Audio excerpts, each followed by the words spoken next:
अस्सलामु अलैकुम व रहमतुल्लाहि व बरकातुहू।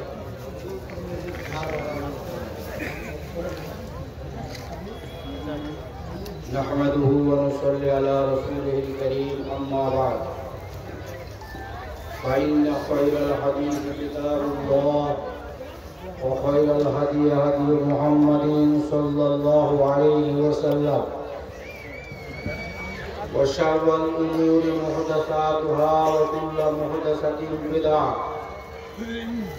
व कुल्लु बिदअतिन ज़लालह व कुल्लु ज़लालतिन फिन्नार।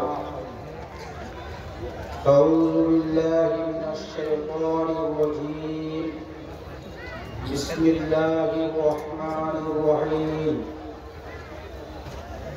क़ाल अल्लाहु तआला फ़ी कलामिहिल मजीद व फ़ुरक़ानिहिल हमीद। क़ुल हल यस्तविल अअमा वल बसीर। वक़ाल नबी सल्लल्लाहु अलैहि वसल्लम ख़ैरुकुम मन तअल्लमल क़ुरआन व अल्लमह।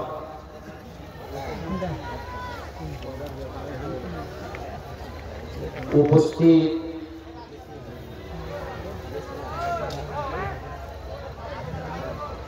उलमाए किराम एवं हमारे उस्ताद फजीलतुल शेख मौलाना लुत्फुर रहमान साहेब, सामने बसे থাকা ভাই ও বাবা জীবন, পর্দার আড়ালে মা ও ভগ্নীগণ, সংক্ষিপ্তে দু চারটি কথা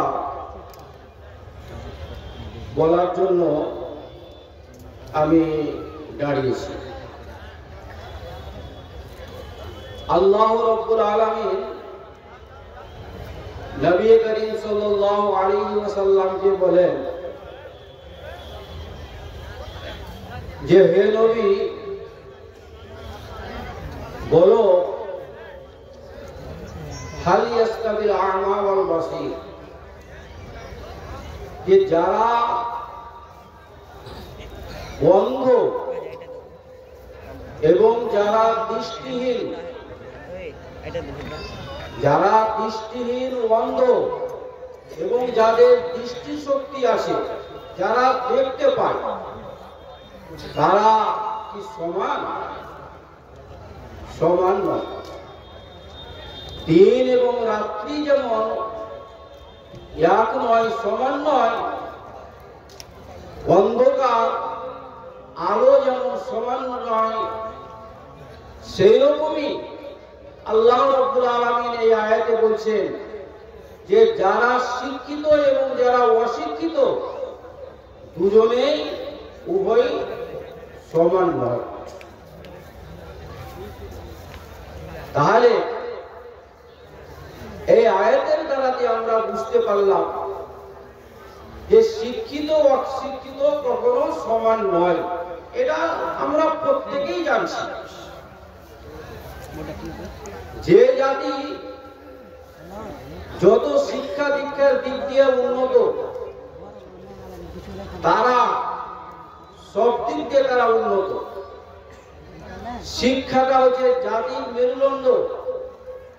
শিক্ষা যার মধ্যে থাকবে তাদের প্রতিটি পদে পদে উন্নতি আছে। বিশেষভাবে ইসলামী শিক্ষা, এই শিক্ষা না হলে মুসলিম হিসাবে থাকা যায় না। ইমাম বুখারী রাহমাতুল্লাহ আলাইহি শিক্ষার গুরুত্বকে সামনে রেখে একটি বাব, একটি অধ্যায় কায়েম করেছেন, যেখানে বাবে উনি বলেছেন আল ইলমু ক্বাবলাল কওলি ওয়াল আমাল, যে কিছু আপনি বলবেন, বলার আগে বা আমল করার আগে আপনাকে শিক্ষা গ্রহণ করতে হবে। আপনার জুবান দিয়ে কি বলবেন এটা শরীয়তের দৃষ্টিতে ঠিক আছে না নাই? আপনি যে আমলটা করবেন, নমাজ পড়বেন, নমাজ কিভাবে পড়তে হবে, তার পূর্বে কি করতে হবে, নমাজের বিভিন্ন যে কায়দাকরণ আছে সেগুলো আপনাকে জানতে হবে। তাই উনি বাব কায়েম করেছেন আল ইলমু কাবলাল কওলি ওয়াল আমাল। কিছু বলার আগে, কোনো জিনিসের উপরে আমল করার আগে আপনাকে শিক্ষা অর্জন করতে হবে। শিক্ষা, তারপরে আমল, তারপরে আপনার কথা। আল্লাহ রাসূল সাল্লাল্লাহু আলাইহি সাল্লাম বলেছেন যে খায়রুকুম মান তাআল্লামাল কোরআন ওয়া আল্লামা, যে তোমাদের মধ্যে ওই ব্যক্তি উত্তম উৎকৃষ্ট যে কোরআনের শিক্ষা নিল এবং অপরকে কোরআনের শিক্ষা দিল। তাহলে যে কোরআন শিক্ষা করলো, হাদিস শিক্ষা করলো এবং অপরকে কোরআন হাদিসের শিক্ষা দিল, এই ব্যক্তি যে সবচাইতে পৃথিবীর মধ্যে উত্তম ভালো ব্যক্তি।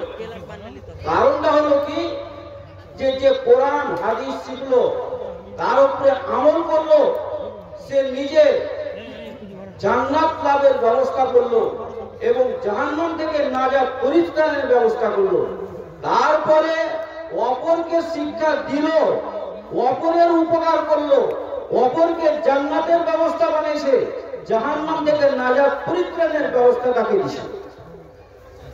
তাহলে যারা কোরআন হাদিস শিখে, এরা নিজের উপকারের সঙ্গে সঙ্গে অপরের উপকারী, অপরের উপকার করে।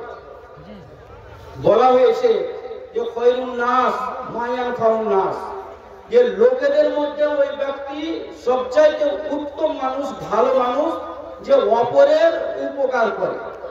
তো যারা কোরআন হাদিস শিক্ষা করে তারা নিজে উপকৃত হয়, অপরকে উপকৃত করে। বলার কথা হলো এই যে মাদ্রাসা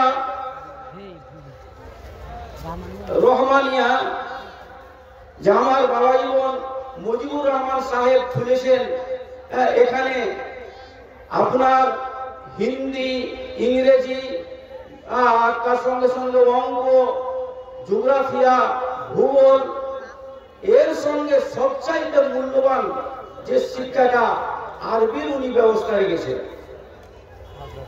আরবি শিখলে আপনার ছেলে যেমন লাভবান হবে, আপনি লাভবান হবেন, আপনার পাড়া, আপনার গ্রামের লোক লাভবান হবে।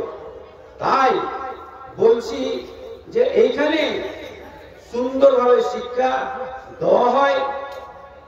এই এখনই পুরস্কার বিতরণী পর্ব চলছিল, সেখানে মেয়েরা ইংরেজিতে ভাষণ দিয়েছে, উর্দুতে বক্তব্য দিয়েছে, বাংলাতে তারা বিভিন্ন বিষয়ে বক্তব্য দিয়েছে। তাহলে মাদ্রাসাতে পড়ছে, শিক্ষকগণ শিক্ষা দিচ্ছেন এবং তারা প্র্যাকটিক্যালে আপনাদের সামনেও তুলে ধরছে। এটা খুব বড় একটা পাওনা। ইসলামের যে প্রচার প্রসারের দুটো দিক আছে, একটা হলো পড়াশোনা করিয়া শিক্ষা দেওয়া, আর দ্বিতীয় দিকটা হলো খুতবা খাতমি, ওয়াজ নসিহতের মাধ্যম দিয়ে আপনার ইসলামের বাণীকে প্রচার করা, মানুষকে উপকৃত করা। তাহলে শিক্ষকগণ এখানে শিক্ষা দিলেন এবং ওই মেয়েরা শিক্ষা অর্জন করে বিভিন্ন বিষয়ে কোরআন ও হাদিসের তারা বক্তব্য দেওয়ার একটা প্র্যাকটিক্যাল রূপ দিয়েছে। আলহামদুলিল্লাহ, এটা খুবই আমাকে ভালো লাগলো। তাই এইরকম আপনার মাদ্রাসাকে উজ্জীবিত করতে হবে, ছেলেদেরকে বেশি বেশি আমাদেরকে এই ধরনের মাদ্রাসাতে দিতে হবে, যাতে করে তারা দুনিয়াবী শিক্ষাও লাভ করতে পারে, তার সঙ্গে সঙ্গে আখিরাতের শিক্ষা তারা পায়, আখিরাতের শিক্ষায় শিক্ষিত হয়, দিনের উপর তারা আমল করতে পারে, নিজের ছেলে মেয়েদেরকেও সঠিকভাবে পরবর্তীতে গড়ে তুলতে পারে। এই বলে আমি আমার সংক্ষিপ্ত বিষয় শেষ করছি। ওমা আলাইনা ইল্লাল বালাগ। আসসালামু আলাইকুম।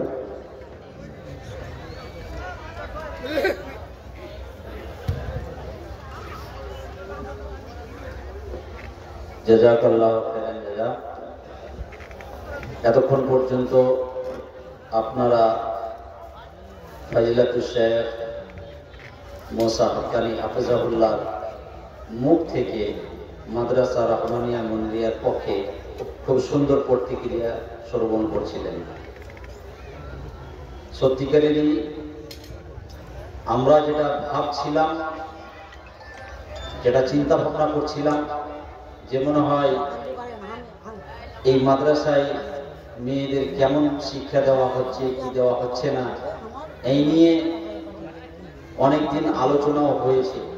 কিন্তু আজকে যা আমরা সচক্ষে দেখলাম ও কানে শুনলাম, দেখে ও শুনে এটা প্রমাণ হলো যে সত্যিকারেরই মাদ্রাসা রহমানিয়া মুনিরিয়ার শিক্ষক এবং শিক্ষিকারা যে পরিশ্রম করে, যেমনভাবে পরিশ্রম করে মেয়েদেরকে শিক্ষা প্রদান করেছেন, এটা অত্যন্ত প্রশংসনীয় এবং অতুলনীয়। আল্লাহ পাক রব্বুল আলামিন যেন চিরদিন, যতদিন পর্যন্ত এই মাদ্রাসা এখানে প্রতিষ্ঠিত থাকবে, এখান থেকে যেন মেয়েরা উত্তীর্ণ হয়ে দ্বীনের এবং সমাজের জন্য সেবা করতে পারে। এবারে আপনি मदरसा रहमानिया मुनिरिया के सदर मोहतरम या प्रिंसिपल साहब को तमहीदी कलमात के लिए दावत देंगे कि आप आएं और सामीन के सामने तमहीदी कलमात पेश करें।